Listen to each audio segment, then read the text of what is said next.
Somehow, tomorrow is already day one of the NFL draft, and with general manager Joe Hortiz, we could be in for some fireworks because I believe the Chargers will trade one of their top two picks.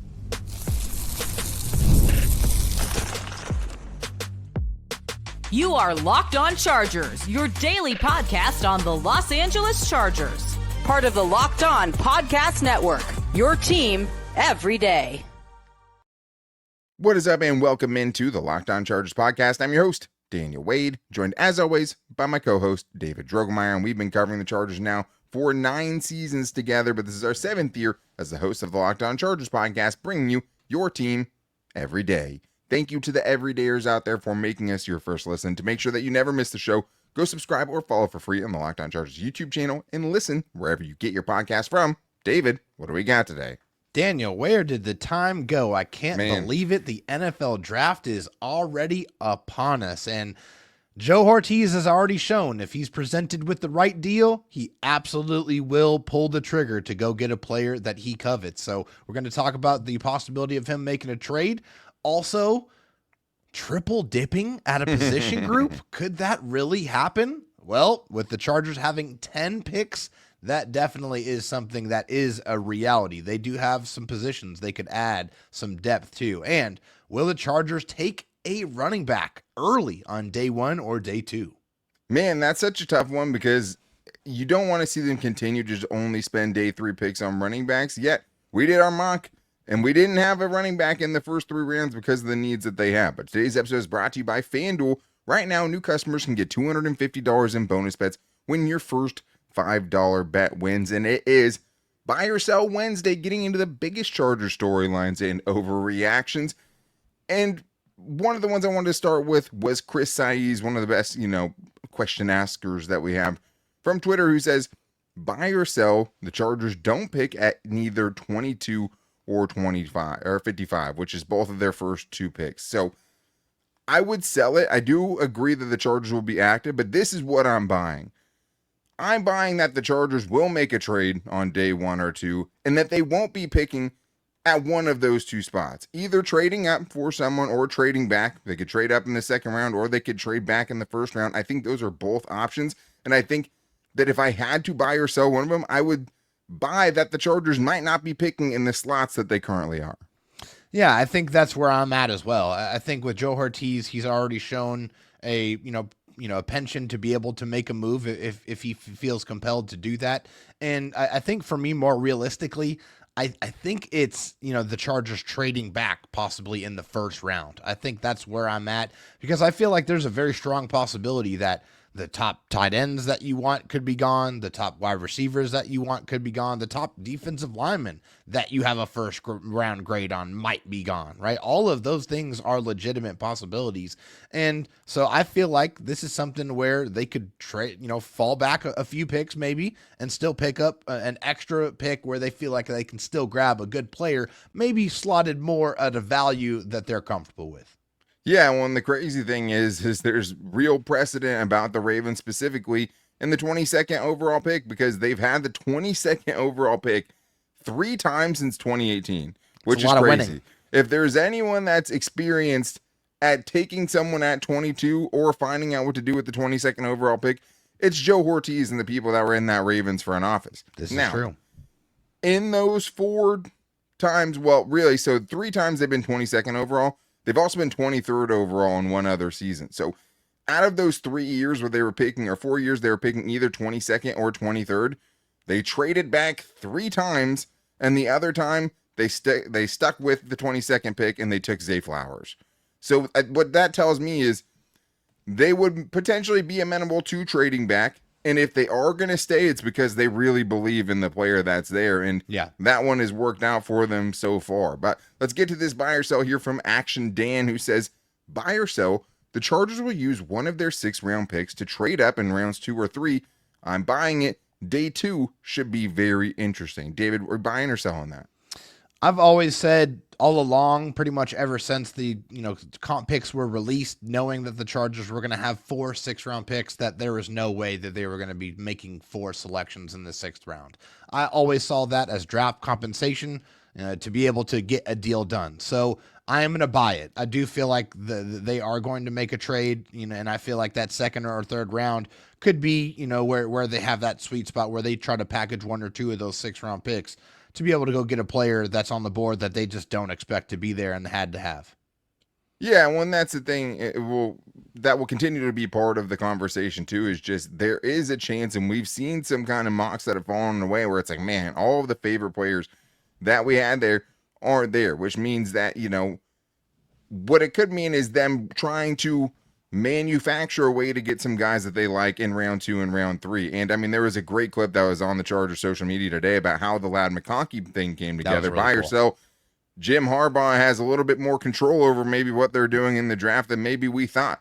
Maybe Robin during draft time actually feels like he has some Batman calls to make, because that was interesting hearing Joe Hortiz refuse to tell the New England Patriots if he was taking an offensive or defensive player with that pick, 34th overall. And how it ended up working out is after the Chargers end up moving up, they end up taking a wide receiver, and then the Patriots only several picks later end up taking a different wide receiver who was not Ladd McConkey good in his rookie season. So that was interesting seeing that, but I do think that we saw it already on day 2 last year when you saw, them trade up for Ladd McConkey. I think that especially in a draft that's kind of polarizing, especially with only having 3 picks in the top 100 going into it, you want to make sure that those 3 picks are hitting for you, because you're going to need some starters out of this draft, and those are going to be your 3 best opportunities to do it. With 4 6th-round picks, that's ammunition that I think will be used in a package for a trade. I think there is a trade happening. I'd be shocked if none of those 6th-round picks were at least part of it, even if it's, trading a 6th to move up to a 4th or whatever the case may be. But I also think, too, if you take 4 6th-round picks, there's a good chance one of those guys isn't making the roster. Like, that just is what it is. If you have 5 picks just in the odds. 6th and 7th round, chances are, there's going to be some guys that don't make it out of that group. So how valuable is that? It's just the chance to, give the guy a training camp invite or whatever the case may be. Now, we made 10 picks on our mock draft, so it can happen, and there's ways to go about it where you feel like, hey, these guys will still have a good shot. But out of last year, you had 3 6th or 7th round picks: Kamani Vidal, Brendan Rice, and Cornelius Johnson. None of those guys made a huge impact in year 1, and the 2 guys you took in the 7th made no impact for you. So let's get to this last one here from John Clark, who says, the Giants pick Abdul Carter at 3 overall. Should Sanders somehow slips past the Steelers at 21, buy or sell, the Chargers would trade out of the 1st round, getting picks. 2nd round pick 34 overall, a 3rd round pick 65, and a 4th round pick from the Giants at 105, who pay a small premium for the extra year at quarterback. Buy or sell? Absolutely. I'm buying that 100%. If that's the haul, no question about it. That's picking up a couple of extra picks inside the top 100. And also, you still have a really good chance to take a really good player at 34. Guess who the Chargers got at 34 last year? Ladd McConkey. So it's just there's still a very, very good likelihood to be able to add quality football players to your team, and more cracks inside the top 100 that you have, the more possibility and the higher likelihood you're going to be able to grab a player that you can plug in and play and have that be an immediate impact player in year 1. Totally, and I think that, it is the top 105, right, because you're getting back a 4th round pick, that's 105th overall, but you would go from having 3 picks in the top 105 picks to having 5 picks in the top 105 picks, and that does make a difference, especially in a draft that might not have the star power, but as we've seen going through it, there's some very talented players that are falling to the 3rd and the 4th round, even if the big stars aren't there. I think this is one of those things where it depends on who's on the board. If both of the top wide receivers we talked about are gone, Ted McMillan and Matthew Golden, if both the top tight ends, if the 3 interior defensive linemen we've discussed, right, if all those guys are gone, the best edge rushers are gone, somebody will end up falling to you that maybe you didn't expect to, right? But that could be a linebacker. That could be, a Malachi Starks, who's a safety who, even though Joe Hortiz has done that and taken a safety when he didn't need a safety, I'd have a hard time believing it. But there is a chance. Yeah, I mean, honestly, I would even go out on a limb and say, hey, if those guys are all gone at 22, trade back. Do it. Don't think about doing it. Don't, just do it. Get some extra picks. if the premier guys, the guys you have potential first round grades on, the guys that can help you and feel like good value and also fill a great positional need are gone, go ahead and trade that away and pick up some extra picks. Now, I don't necessarily want a bunch more late day three picks, but find a way to use those to maybe get yourself another top 100, top 120 kind of player pick. But we do have more buy or sells to get into, including if the Chargers will shock everyone in round one. So we're getting into all that and more in today's Locked On Chargers podcast. First, I need to tell you guys about FanDuel, because FanDuel is giving new customers an incredible way to get in on the action because the playoffs are now here in the NBA. Right now, when you join FanDuel and place your first $5 bet, you'll get $250 in bonus bets if your bet wins. And today was a great day. I mean, you saw the Lakers win, my Ice Cats won as well, Padres won. Hopefully everyone was on FanDuel betting on the right teams, which means my teams today. But it is NBA playoffs, and there's great games tonight in the slate as well. And you can bet on anything you want, from three-pointers to assists to steals. FanDuel has so many ways to bet on your favorite player props as well. Like tonight, Warriors-Rockets should be a really good game. You could go with Steph Curry to go over 30.5 combined points and assists at -118. Or, you could just go with the Rockets or the Warriors plus 3.5 to go up against the Rockets and not even have to win. Just keep it close. I like that a lot. The experienced team going up against the young up-and-comers. So don't miss out. Head to FanDuel.com and claim your $250 in bonus bets today. All right, David, let's get into more of these buy or sells, because we are on the NFL Drafts Eve, and we have a lot of great buy or sells to get to. We're revolving around the draft specifically. So let's get to this one here.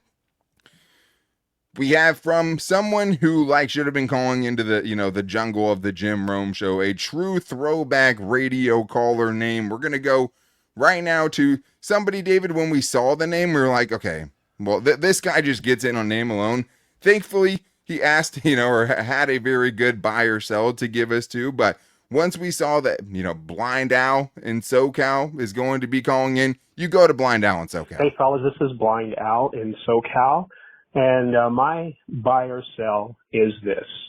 After day one of the 2025 draft, all of those who talk about the draft, make a living talking about the draft, or many, many Charger fans will be surprised, shocked, or just completely blown away by what the Chargers choose to do on day one of the 2025 draft. I'm buying it. Take care, guys. David, this is interesting and feels a little bit different, because I think we were somewhat shocked last year when kind of Joe Alt came out of nowhere, but was actually super obvious. But in the moment, we were like, whoa, we did not see that one coming. Do you think we could be shocked again after round one this year? Yeah, I'm going to be honest with you on this one, and I could be very wrong, but I'm going to sell it. I think that they're going to do exactly what we all expect them to do, which is add somebody to the trenches, continue building up the spine of their football team. And that's not just on the offensive line, that's also on the defensive line. And I just think that, they're going to grab one of those interior defensive linemen, and they're going to add another, blue chip player to a place that they have not had blue chip talent in a very, very long time. So to me, I just think, and hey, if they get a skill position player, I'll be overjoyed. I will be ecstatic, but I am not going to expect that to happen this year. I think Jim Harbaugh has conditioned me to believe that they are going to be focusing on building up those trenches as much as possible. So that's where I'm going.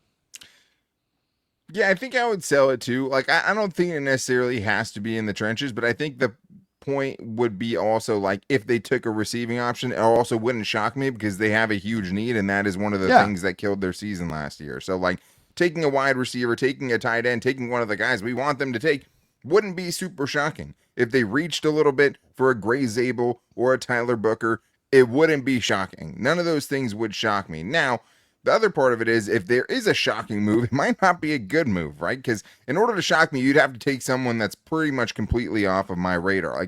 If they take Mason Taylor in round one, I'll be shocked and I'll be upset. You know what I mean? Because there are always guys that have that hype leading up to the draft night where it's this dude is shooting up draft boards. The NFL's a lot higher on this dude than maybe the consensus is outside of that. Or if they traded up into the top 10 to take someone. That would be shocking.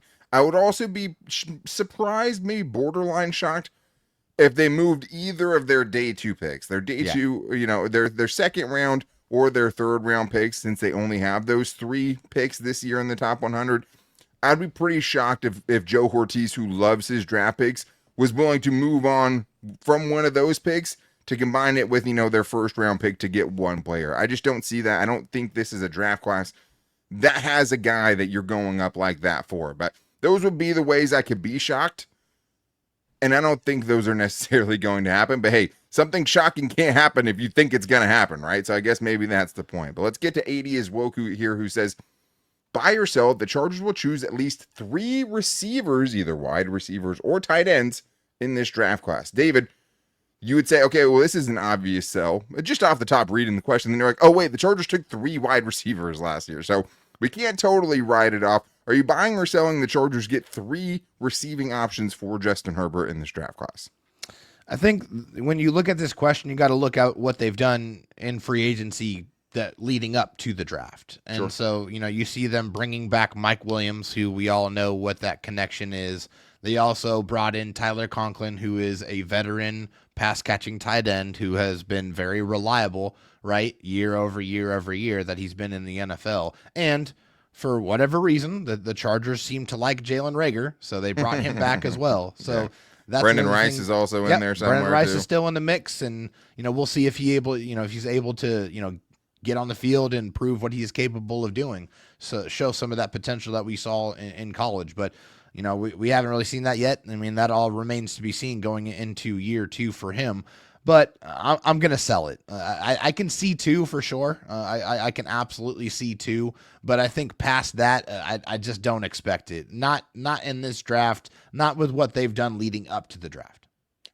Well, and then the Chargers did triple dip last year. I mean, between Brandon Rice and Cornelius Johnson, you hit on one of those 3 picks, and it was Lon McConkey, at least as of this moment. One of those guys is gone already with Cornelius Johnson. Brandon Rice is hugely kind of, it's very uncertain what his role is going to be, or if he's going to be on the team in 2025. Yeah, very polarizing.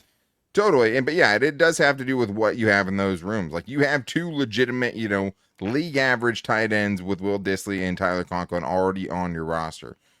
I hope the Chargers end up with 2 receiving options, but I would sell that it's going to be 3 receiving options in this class.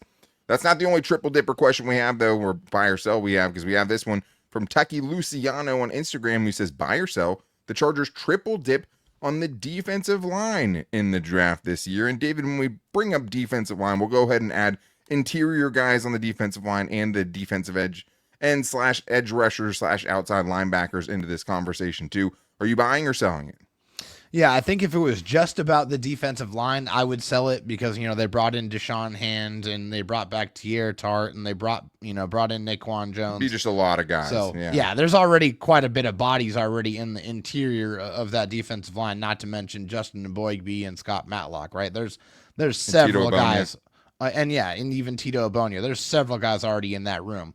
Now, when you include edge rushers into that conversation, that definitely changes it and makes me go to a buy. I do think that this is a legitimate chance that they will add 3, including 2 edge rushers and an interior defensive lineman, because Khalil Mack's on a 1-year deal. Bud Dupree is also on the last year of his contract. And so you have to prepare for the future. And that means that you might have to throw a couple of darts at the dartboard and see if you get some players that, have qualities that you like to add to your edge room. Well, the thing is we just did this, right? We had a mock draft where we waited at edge rusher, and then we ended up double dipping at edge rusher in round 6, and we took in the first round Derek Harmon. So we got a premier guy one place, and then we took a couple of dart throws at another position, like the Chargers did. Not only a wide receiver where they took 3 guys, but also last year they obviously took 2 corners in the same round as well. So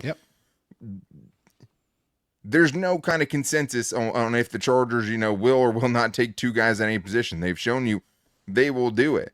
And there's an argument the Chargers need 2 more edge rushers, right? If they decided to go all in, and there's just maybe they want to go all in on the defensive line. They see what the Eagles did to the Chiefs in the Super Bowl, and you say, hey, let's just, and this would be a great class to do it. If there was a class you wanted to be like, hey, well, let's just throw everything at the defensive line early and we'll figure the rest out and just so we can remake that room for the next 4 years. This would be a good class to do it. So I would buy that they could do it. I mean, I buy that, they could get either 2 edge rushers and a defensive tackle or 2 defensive tackles or an edge rusher, but I would be surprised if it's 3 at any of those single positions. Now, did we use both of these last buy or sells to get a potential sponsorship from Chili's and their triple dipper? Maybe we did. They were also great buy or sells too, but I'm much hungrier now than I once was, because, I mean, who doesn't want, triple dipper with some honey chipotle chicken crispers? I mean, I know I'm hungry now, but we still have more great buy or sells to get into, including if this is the year the Chargers ditch the day 3 strategy and finally use a day 1 or 2 pick on a running back. We're getting into all that and more in today's Locked On Chargers podcast. Did you know your Fire TV is also an Xbox? Turn any TV into a gaming and entertainment hub with the Fire TV Stick 4K devices. No console required. Just grab your paired controller, subscribe or sign in to Xbox Game Pass Ultimate with EA Play included, and you're ready to play. Dive into hundreds of premium titles. There's so many great games on Xbox Game Pass Ultimate. College Football 25 to Call of Duty Black Ops 6, Avowed, and so many more as easily as you stream your favorite shows. It's gaming made simple, and it's all on your Fire TV. And also, you still get the other endless entertainment with 4K streaming. Watch more than 1.5 million movies and TV episodes from your favorite subscribed services like Netflix, Prime Video, Disney Plus, Max, and more. Play high-quality Xbox games at a fraction of the cost of a console. And it's so much easier to transport, so much easier to take with you, so much easier to surprise your wife with when you get on vacation that you brought your Xbox. Oh, wait, no. It's just your Amazon Fire 4K TV stick. So head to Amazon.com/Fire TV Locked On to get started. Xbox Game Pass Ultimate subscription and compatible controller required. Available on select devices, including Fire TV Stick 4K 2nd Gen, Fire TV Stick 4K Max 1st and 2nd Gen, and Fire TV Cube 3rd Gen. David, we still have so many more great buy or sells, and thank you to the everydayers out there for hanging with us when some stuff has popped up over the last couple weeks and we had different things to talk about, but we love getting you guys involved with the show. So thank you to everyone who hit us up on Twitter at LockedOnLAC, on YouTube where we put a post out, and also on Instagram. We had a bunch in all of those places, and we really appreciate you guys because that lets us know what you guys are thinking about, what you want to hear about on that show. But thank you as always also just for making us your first listen. If you need a second listen, make sure to check out the Locked On NFL Draft, because the draft is tomorrow. You want to get up with the latest insights on what the Chargers could potentially do and what the rest of the teams could potentially do.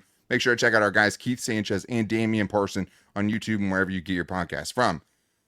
David, a lot of Najee Harris / running back buy or sells we got today. I want to start with this one from Alex Boltup, who says, buy or sell, the Chargers pick a running back in the first 3 rounds of the draft. I know we didn't do it in our mock, David, but are you buying or selling that this could be the year we see them spend a premier pick on it, especially in a class that has some really good players? Yeah, I mean, if you look at it, the last time the Chargers did that, it was Melvin Gordon, and they were trading up in the first round to get him. And then before that, it was Ryan Matthews. So a couple of players, and we're talking about, 10, 15 years ago with both and of before those that, type it was of players. LaDainian Tomlinson. LaDainian Tomlinson, obviously the Hall of Famer and one of the best running backs of all time. But that is not going to happen in this draft. And the reason why is because there are several positions that are of higher priority, in my opinion, including tight end, defensive line, edge, and wide receiver are all positions that I would take before I would take a running back. Just with the position, also with what they did signing Najee Harris to the type of contract that they brought, that they paid him. They were expecting him to be the bell cow primary running back. So I just don't think so. I'm going to sell it. Yeah, I mean, if you had to, if it's a do or die type of thing and you had to pick one, I would sell it, but I don't think it's crazy at all. I mean, I think there is a good chance you see the Chargers take a running back in their first 3 picks. But I don't think it's going to be the first round. Now, when you have Jim Harbaugh and Joe Hortiz, it's kind of a different animal than maybe when Joe Hortiz was, behind the scenes for the Ravens. So not all the Ravens things will perfectly correlate. But it is a good indicator of how Joe Hortiz feels about certain positions. And when you look at what the Ravens have done, outside of J.K. Dobbins, the Ravens didn't draft many running backs in the first couple of days. They never drafted one, on day 1 since the year 2000. But even on day 2, right, a second-round pick on it. Since 2008, they've only spent 2 second-round picks on a running back. It was Ray Rice and J.K. Dobbins. Now, so they will do it. Maybe they do take one in round 2. I don't see it happening in round 1. But the interesting thing was, to me, when I was looking through it, between 2013 and 2016, they used 4th-round picks on a running back or fullback in all 4 of those seasons. It was Kyle Juszczyk and then 3 straight 4th-round running backs. If you're looking for where kind of Joe Hortiz values that position, in addition to them taking Kamani Vidal last year, could be a good indicator.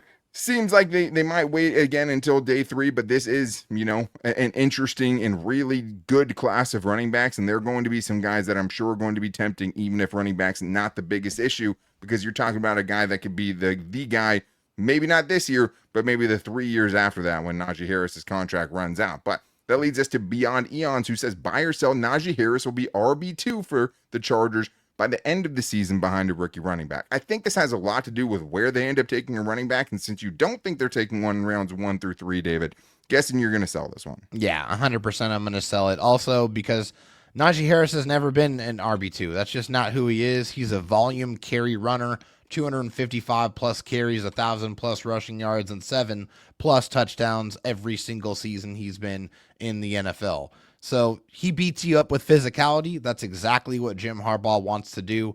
I fully expect him to be the main guy and for them to get a complement running back like the one that we picked, Jaden Blue. That would be a great option to pair with Najee Harris. It was interesting hearing Joe Hortiz talk about it because he did say that they don't necessarily have to get a running back that has a different skill set than Najee Harris does.